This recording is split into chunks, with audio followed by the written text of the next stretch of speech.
professional wrestling, the American Adversaries. Bad boys. You make me feel so good. You know the bad boys. You make me feel so good. All right, folks, that's right. It's time for our visit with our bad girl. We'll get to that here in just a minute. You got the American Adversaries coming to you live on our Sunday evening 3-hour classic tour. Don't forget, we're just the start of live radio around here tonight. You got 3 more hours when we go off the air from 8 to 11 with Armed American Radio and the guys Mark Walters. And don't forget, you can call us at 407-774-8255.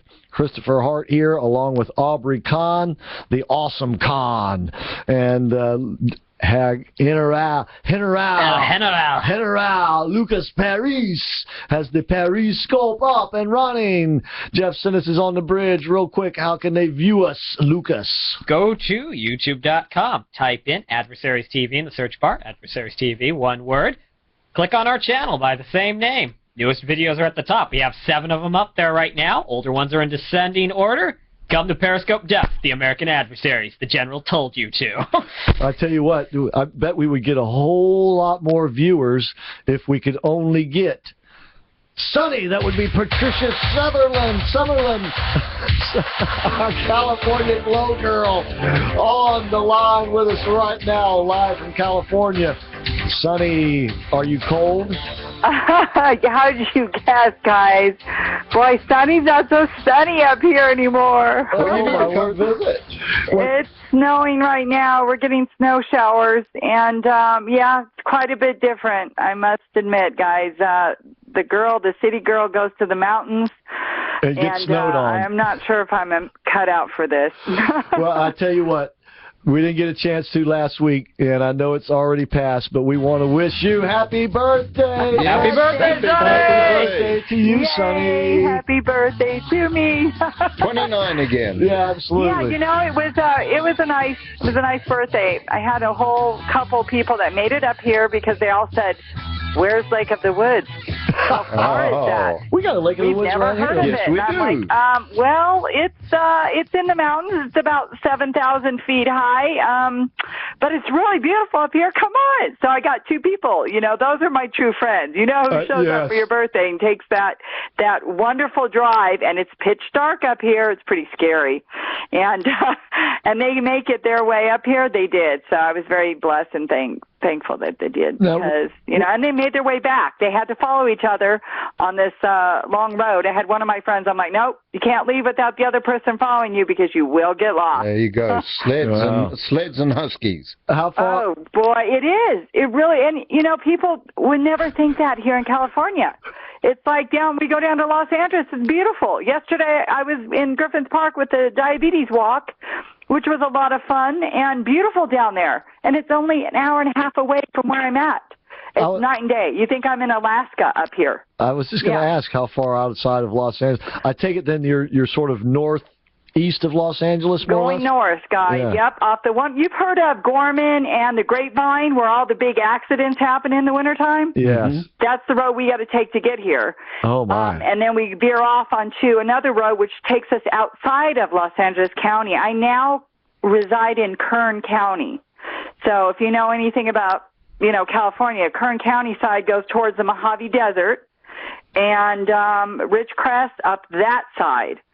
So, we leave Los Angeles Crest Forest and go into Los Padres National Forest. Wow. That's where I'm at. Wow. 7,000 feet up, though. It must be, which is higher than Big Bear. It is. Yeah. I'm really going to the extremes. I don't know what's wrong with Sunny. I really don't. I go from the desert to the city to the mountains. So you can't say I haven't covered it all. I'll tell you what, you're taking us with you every step of the way. You wouldn't want to have been here last week. I took the sheriffs and everybody with me. I had a runaway car due to this weather. I thought someone stole it. They found it miraculously up against a neighbor's garage across the street, smashed in. Oh, wow. And that wasn't fun now, because I have a manual transmission on my new car. Nice. Because I thought, well, that's going to be fun. And I love, stick shifts. Why not? Well, I put it in, neutral. I didn't put it in first gear. Pulled the brake all the way up, which usually the car will stay. Right. Never, nothing's going to move it. Well, up here, the sheriff said it's a possibility because of the freezing Roads. temperatures. Right. It, caused my car to backslide and go all the way down. I don't know how it turned into this guy's driveway, but yeah, so I wasn't happy about that. I guess freaked not. out. Yeah, not used to those things. It was pitch dark. We couldn't even tell until the sun, rose the next morning. Well, and Sonny, the sheriff goes, ma'am, is that your car out there? That's how it is up here. It's like, yeah, Mayberry. One sheriff, 2 CHP that showed up an hour later. Yeah, so I'm not used to that. No, I was having a bit of a rough day that day. If you really want to live in the mountains, you've got to come to Florida. Our highest mountain's That's probably where the about sun 35 shines feet and above they need sea more level. Sun. I really need to be there. Yeah. I agree. Maybe that's the a next hill, endeavor. Aubrey. It's a mountain in Florida. Well, I tell you, I can sympathize with you on the cold weather stuff because, we living in the warm weather environments don't know the little tricks that you need to know when you're living in that kind of environment. Right, it's freezing here. It's all of 78 degrees. I remember going out to my, this was a long time ago when I was going to college. I'd have to go early in the morning, and I went out and where I was living, and I had inherited my dad's old 64 T-Bird, right? And you sold that. Well, I was like an idiot. But I went out, and I put the key in the door, and I couldn't turn the key. It was, it was impossible to turn the key, and I was sitting there, shivering, and the sheriff pulls up behind me, and he goes, can I help you? I guess maybe thought I was trying to jimmy the door or something. I said, yeah, and I showed him my key. I said, I can't get the key to work. I know this is the right key. He goes, he hands me a cigarette lighter. He goes, here, heat up your key. And I said, what? He said, heat up your key. So I did, and it opened right up. He said, yeah. He said, he was from Michigan or somewhere like that. I said, yeah, we deal with that all the time up there. I said, wow. So, yeah. Yeah. Well, that's what I feel like when I took my trip to Michigan, Ohio, anywhere back there. That's what's happening here, and it's coming down pretty good right now. Well, and I'm I tell you glad what. that we got a connection because I've experienced the phone lines go out here, too.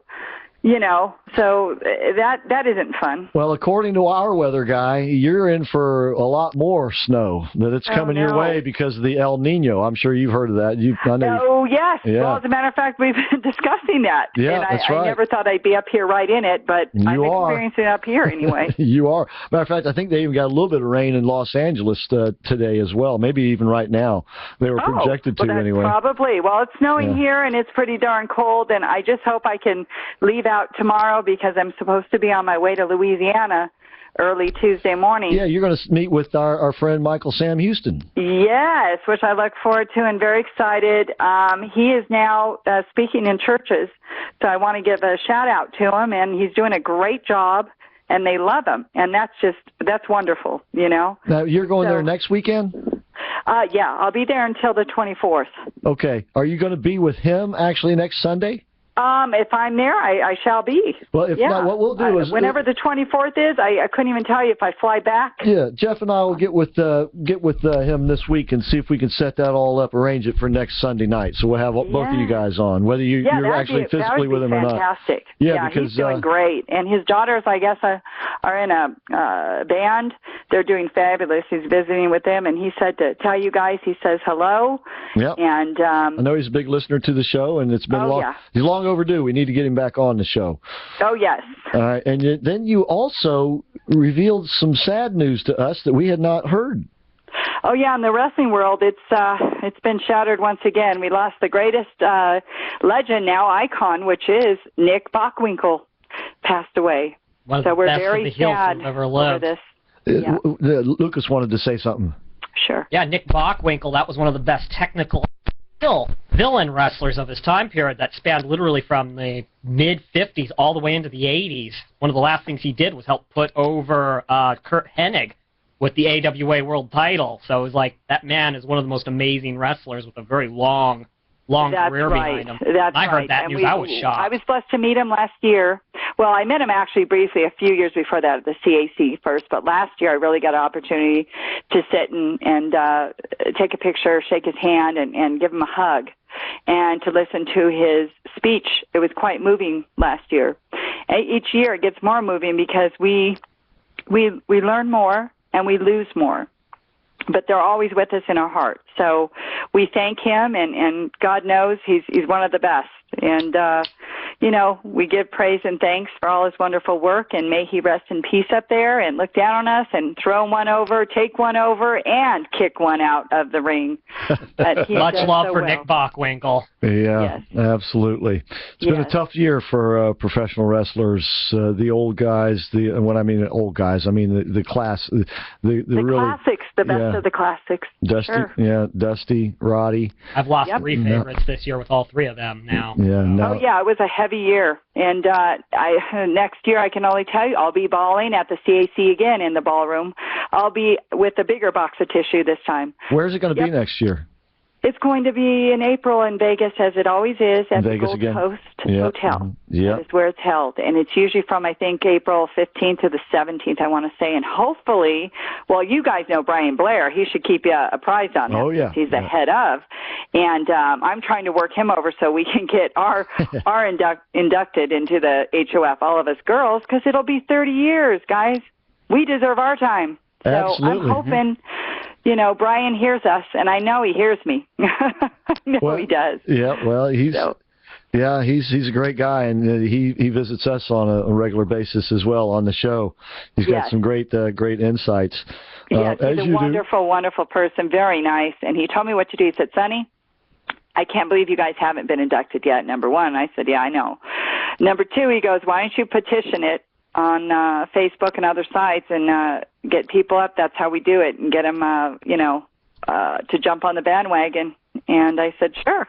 So that's what I've been doing. So we'll see what happens, and hopefully at his end and whatever the, political ways happen. As we know, everything is political, especially wrestling and politics. It's one and the same. Hey, listen, we'll see. Sonny, what happens. Aubrey just gave us some new poll numbers. Out on the Republican side. Now, obviously, Hillary's beginning to run away with this thing on the Democratic side, but this was pretty surprising on the Republican side. I want to just get your thoughts about this. What are they, again, Aubrey? These are brand new poll numbers. Brand new poll numbers. Trump has leapt some 17 percentage points among likely Republican voters, and he was tied with Ben at 25%.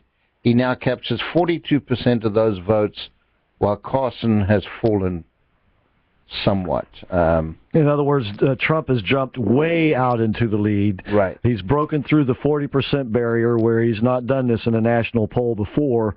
And the debate, and I would assume that since the terrorist attack in France, his poll numbers surge again. Yeah, because a lot of what he's been talking about is now coming to the forefront. What's your reaction there, Sonny? I agree, and hey, I don't. I go either way with Trump. Like I said, a Republican out of that whole crew. The ones that are ahead are the ones that I would choose. I was for Carson, like I said. Yeah. If I had to in that lineup, Trump is. He's looking pretty shiny. What about That's what Lucas just said. He's the one with all the sparkle. Yeah. Everything that glitters right now is gold in the American culture. But when you think about it, a lot of what he's been saying now comes to fruition, and the other candidates kind of fall in and echo in their own ways stuff that he's been talking about. But what would you think about a Trump-Carson ticket? Would they perhaps tempt you to vote for them rather than Democrats? Yeah, I mean, it's a possibility. We have a ways to go yet. I don't get easily cited yet, and there's much more that I want to hear and much more that they have to prove. By the time Obama leaves, his throne. Yeah. And as we know, there's a longer race yet to go. His throne. I like the way you said that. I want to see much more. Yeah. Because, again, everyone can talk, and they do a good talk. Right. I want to see some action, as we all do. We all need that for our world right now. Less action from the ISIS, of course, from Islamic world. They need to just, stand down. And that's it, because it's sad. And it's so sad. It's a tragic thing what happened to Paris, and RIP to all, the lost souls and their families. Condolences go out. I mean, how horrible. Right. It's horrible. Sonny, question for you. What advice would you give Obama regarding ISIS? He should have made them stand down a long time ago. He should have did more. I think he's been laxed, and people say just because there's the theory that he's Muslim that he's not taking action. He's feeling a certain affinity for them. You hear all sorts of talk with Obama and the Muslim. Well, I think we said first was the main thing though is he failed to act when it counted, and now we're in a much worse place because of it. But we're always in a better place when you're on the show. Glad to have you back. Thank you guys. I miss. Good always when I'm on here and to shed some light and talk about what's important in this world. And of course we know God is in all of us and all of our faiths. So be happy out there, smile always, and love each other. Once again, happy birthday. Wish we could be there to give you hugs and kisses. Yeah, I feel them now, guys. Trust me. I wish you were because it would be more warmth. Yes. All right. Thank you, guys. Take care. God bless.